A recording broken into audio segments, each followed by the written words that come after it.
Assalamualaikum warahmatullahi wabarakatuh. Berjumpa lagi dengan cerita horor tengah malam. Kali ini saya masih melanjutkan sebuah kisah cerita tentang mereka dari akun Twitternya @netrakala, bagian yang keenam yang berjudul Benda Terkutuk.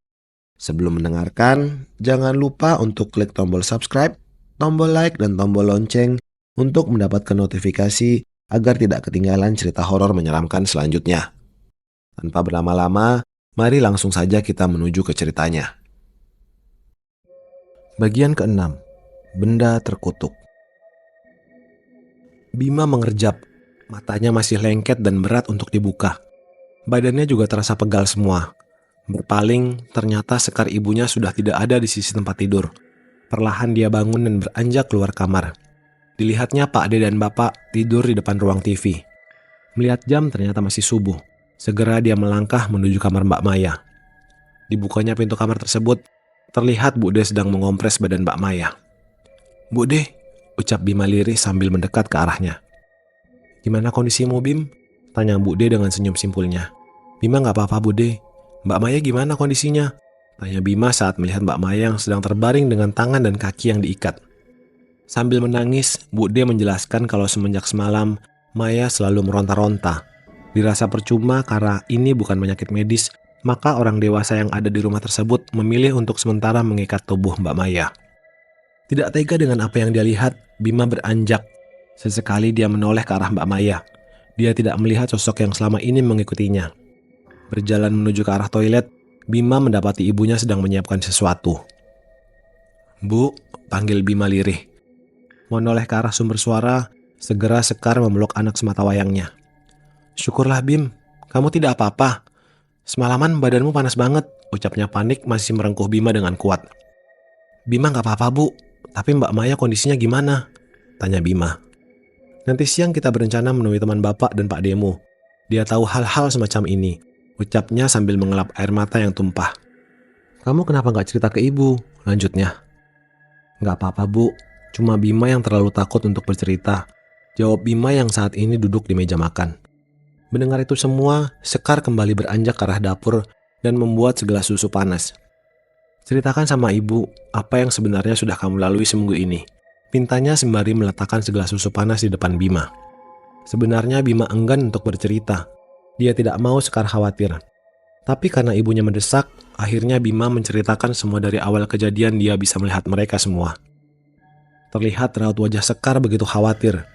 Sesekali dia mengusap matanya. "Maafin ibu ya Bim," ucap Sekar sambil menggenggam tangan anaknya. Tersenyum, Bima mengatakan kalau dia sudah mulai terbiasa dengan apa yang dia lihat. Justru sekarang dia merasa khawatir dengan kondisi Mbak Maya. "Nanti setelah Bapak dan Pak De bangun, kamu coba jelaskan kepada mereka. Ibu juga bingung karena belum pernah menghadapi hal-hal semacam ini," ucapnya. Pagi sudah datang. Kini sinar matahari mulai muncul di balik tipisnya kabut yang mulai pudar. Sedari tadi, setelah melaksanakan sholat subuh berjamaah, mereka duduk berkumpul di taman belakang. Sedang Bu De masih menunggui Mbak Maya di kamarnya. "Jadi gimana Bim ceritanya?" Pak De benar-benar shock. Baru kali ini Pak De lihat orang yang baru terbuka kemampuannya bisa langsung seperti itu. Tanya Pak De tidak sabar. Sejenak Bima memandangi rokok yang ada di depan meja. Mulutnya begitu kecut dan ingin sekali menghisap rokok yang ada di depannya. Tak lepas dari pandangan Banyu, segera dia mengambil rokok itu dan menyulut satu batang. Kemudian diberikannya kepada Bima anak laki-lakinya. "Mau ngerokok ya? Udah ngerokok aja," ucapnya. Mendapat lampu hijau, akhirnya dia mengambil rokok tersebut dan membakarnya. Bima sedari awal sudah tahu kalau ada sosok yang berada di belakang Mbak Maya. Bahkan pernah beberapa kali dia meniru sosok-sosok yang ada di rumah ini. Puncaknya, Bima pernah dicekik olehnya lewat media tubuh Mbak Maya, jelas Bima. Mendengar hal tersebut, sontak semua terkaget. Bahkan Sekar yang tadi sudah mendapatkan cerita dari Bima, tidak tahu kalau ada kejadian seperti itu.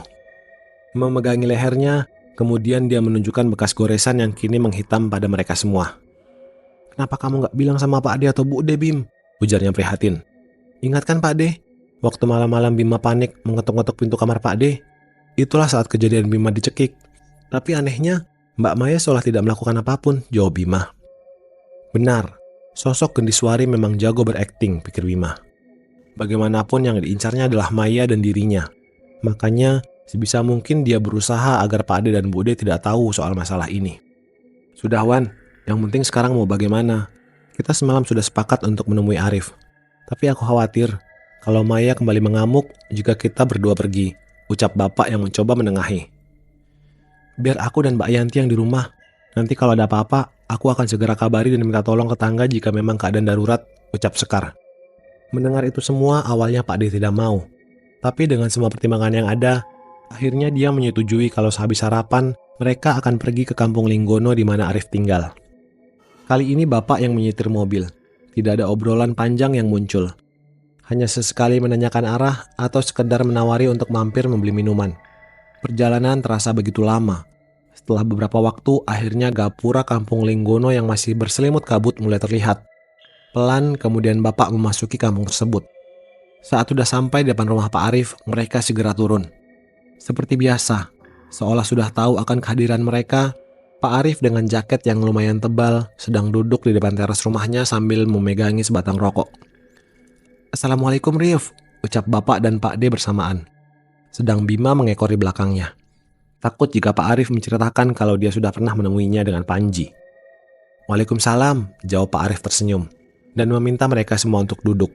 Dia sendiri segera masuk ke dalam rumah. Pak, boleh minta rokok? Dingin, minta Bima yang berbisik di telinga bapaknya. Mendengar itu Pak D sedikit tersenyum. Sudah lama dia tidak melihat keponakan sayangnya seperti itu. Sedang Banyu malah mencemooh Bima. Wah ya, kalau hubungan bapak anak tetap sampai mati. Tapi kalau urusan rokok, kita masing-masing Bim. Ujarnya dengan muka serius seolah sedang dimintai jiwanya. Memerengut, Bima beranjak menuju ke arah Pak D-nya. Dan meminta rokok yang sudah dikeluarkan sedari tadi. Ya udah, nanti Bima pindah ke kakak sebelah aja Pak, ucapnya kesal. Mendengar itu semua, sontak kedua laki-laki itu tertawa. Sejenak permasalahan yang mereka hadapi, ikut hilang terbawa kabut. Wah, bener. Kalau datang bertamu itu harus ceria. Jangan suntuk seperti saat kalian turun dari mobil tadi, ujar Pak Arif yang kini sudah menyajikan 3 gelas kopi panas dan beberapa camilan. Mas Bima, gimana kabarnya? Masih takut sama mereka? Lanjutnya dengan menampilkan senyum penuh arti. Alhamdulillah sehat Pak, Bapak bagaimana? Ucapnya sambil menyalimi punggung tangan Pak Arif. Sebagai jawaban dia hanya mengangguk dan berpaling memandang Pak D. Tenang no pikiranmu Wan, kabeh ono solusine. Tenangin pikiranmu Wan, semua ada solusinya. Koyo podo, ora pernah mampir nang omahku. Kamu juga sama saja, tidak pernah mampir ke rumahku. Tunjuk Pak Arif ke arah Banyu. Sedang bapak terlihat malu dan menampilkan senyum minta maaf. Jadi gini Rif, ucap Pak D, namun kalimatnya itu segera dipotong oleh Pak Arif. Sudah, aku sudah tahu. Waktunya sudah mepet, sebentar lagi kita ke rumahmu. Bima, segera nanti cari tahu benda yang diamanatkan sama kakekmu, ucapnya sambil melihat ke arah Bima. Maksudnya gimana Rif? Tanya bapak yang kali ini terlihat bingung dengan apa yang sedang terjadi. Sukma anak Wawan kui digowo ning alas lali jiwo. Bima wis pindo tekan kono. Membengi dekno ya tekan kono meneh. Lan dikon goleki barang sek berhubungan karo Gendiswari. Sukma anaknya Wawan itu sudah dibawa ke alas lili jiwo. Bima sudah 2 kali sampai sana. Semalam dia ke sana lagi dan diminta untuk menemukan barang yang berhubungan dengan Gendiswari, jelas Pak Arif. Sedang Pak D kini mulai terlihat gelisah. Pikirannya langsung tertuju pada anak bungsunya. Terus Bima gimana Rif? Tanya bapak sekali lagi. Menggeleng Pak Arif berucap, gak apa-apa, Bima aman, dia ada yang menjaga. Sosok yang merasukinya semalam merupakan makhluk yang selama ini memiliki perjanjian di darah istrimu. Kaget dengan penjelasan Pak Arif, Banyu sama sekali tidak tahu tentang sejarah keluarga istrinya terdahulu. Sudah, itu tidak penting saat ini. Yang terpenting sekarang keselamatan dari anak Wawan, ucap Pak Arif. Bima tidak mengucapkan kata apapun, karena dirasa semua kejadian yang sudah terjadi di keluarganya telah diketahui oleh Pak Arif. Sesampainya di rumah, kembali mereka mendengar Mbak Maya mengeram dan menggeram. Mendengar suara mobil yang berhenti di depan rumah, segera Sekar berlari ke arah depan. Sudah, ayo, ucap bapak yang membantu mereka menuju kamar Mbak Maya. Syok dengan kondisi sepupunya saat ini, Mbak Maya sedang melotot dan liurnya menetes-netes dari sisi samping mulutnya. Bu Des dari tadi mencoba mengelap liur yang tumpah hingga membasahi bantal yang dipakai Mbak Maya. Pak Arif buru-buru mendekati Maya. Dia memegang kepalanya dan merapalkan sesuatu. Sejenak tubuh Maya meronta habis-habisan, tapi kemudian badannya melemas dan kembali tertidur. Ada sosok yang memasuki tubuh Maya. Sudah kekeluarkan. Ibarat saat ini Maya hanya wadah tanpa isi. Jadi dia menjadi incaran sosok-sosok jin di sekitar sini, jelas Pak Arif. Terus gimana, Rif? Tanya Pak D yang mulai kembali terlihat panik. Sedang Bude kembali menangis dan sedang ditenangkan oleh ibunya. Carikan aku daun sirih hitam dan air garam, pintanya. Tanpa menunggu lagi, Bapak segera mencari apa yang Pak Arif minta. Sedangkan Pak Ade tetap di rumah jika sewaktu-waktu dimintai bantuan. Bima, kamu cari barang yang dimaksud kakekmu. Panggil Kromo Sengkono kalau perlu. Ucapnya lagi tanpa memperdulikan kebingungan yang timbul di wajah ibu-ibu yang ada di sana. Caranya gimana, Pak? Ujar Bima bingung. Segera Pak Arif memberikan penjelasan kepada Bima bagaimana untuk bisa secara sadar kembali melihat masa lalu. Tapi kali ini karena baru pertama kali, dia diminta untuk memanggil Kromo Sengkono agar membantunya. Jika salah satu dari kalian melihat ada yang aneh atau ada sosok yang berada di dekat Bima, jangan sekali-kali mengganggunya, jelas Pak Arif tegas. Karena saat Bima sudah masuk ke dalam dimensi yang lain, tubuh dan jiwanya sedang terpisah. Jadi sebisa mungkin jangan mengganggu, apapun yang terjadi. Bima sudah kembali dari berwudu. Kali ini dia diminta untuk meditasi dan memusatkan pikiran berniat agar diberitahu akan kejadian beberapa hari lalu. Suasana di dalam kamar tiba-tiba terasa sesak. Semua orang di sana kecuali Pak Arif merasakan kegelisahan luar biasa. Sedang sosok Kromo Sengkono kini sudah hadir dan duduk persis di belakang Bima. 10 menit telah berlalu. Bima merasakan adanya tarikan-tarikan kecil di atas ubun-ubunnya. Dengan sekali sentakan, tiba-tiba saja dia sudah berpindah tempat. Terlihat Mbak Maya dan teman-temannya sedang berada di salah satu sanggar tari yang berada di kota di mana dia tengah melakukan studi turnya. Rombongan tersebut sedang menikmati suguhan tarian-tarian Jawa yang dibarengi dengan suara gamelan. Adegan berganti. Kini mereka sedang berjalan di salah satu museum dengan suasana yang sama. Bima pikir mereka masih dalam satu komplek lokasi. Terlihat Mbak Maya sedang bersenda gurau dengan teman-temannya. Tapi ada yang aneh. Sedari tadi, Bima memperhatikan kalau ada sosok perempuan yang mengikuti mereka dari jauh. Wanita itu juga Bima lihat berada di sanggar tari tadi. Ikuti wanita itu, Bim, ucap Kromo Sengkono yang kini berdiri di samping Bima. Sementara itu, Astagfirullah, ucap Sekar saat melihat tubuh Bima mengeluarkan asap tipis. Dia panik kemudian melihat ke arah Pak Arif, yang saat ini sedang mencoba mencari keberadaan Maya. Tapi sia-sia, dia harus menunggu Bima untuk segera mengetahui barang yang menjadi sumber penyebab ini semua. Biarkan, memang seperti itu, ucap Pak Arif yang membuat bingung Pak Ade dan Bu De. Kenapa dengan Bima? Tanya Pak Ade yang saat ini berdiri di samping Sekar. Aku melihat ada asap tipis yang muncul dari tubuh Bima, Mas, jawab Sekar. Lambat laun asap yang dilihat Sekar sudah mulai berbentuk, menjadi sebuah sosok yang duduk di belakang Bima. Melihat itu semua Sekar teriak dan mengacung-acungkan tangannya ke arah Bima. Pak D menahannya agar Sekar tidak mengganggu proses ritual yang sedang Bima lakukan. Mas, itu Mas, tolongin Bima, ucapnya panik. Tenangkan dirimu Sekar. Apa yang kamu lihat itu adalah sosok yang menjaga Bima selama ini, ucap Pak Arif dengan nada sedikit membentak. Mulai tenang, kali ini Sekar paham dengan apa yang Bima lihat. Begitu mengerikan, bagaimana anaknya bisa begitu tahan dengan ini semua. Rif, mereneo, ucap Bima masih dengan kondisi terpejam. Pak Arif yang mengerti langsung menuju ke arah Bima dan segera duduk bersila. Njih mbah, iya mbah, ucapnya sambil menunduk.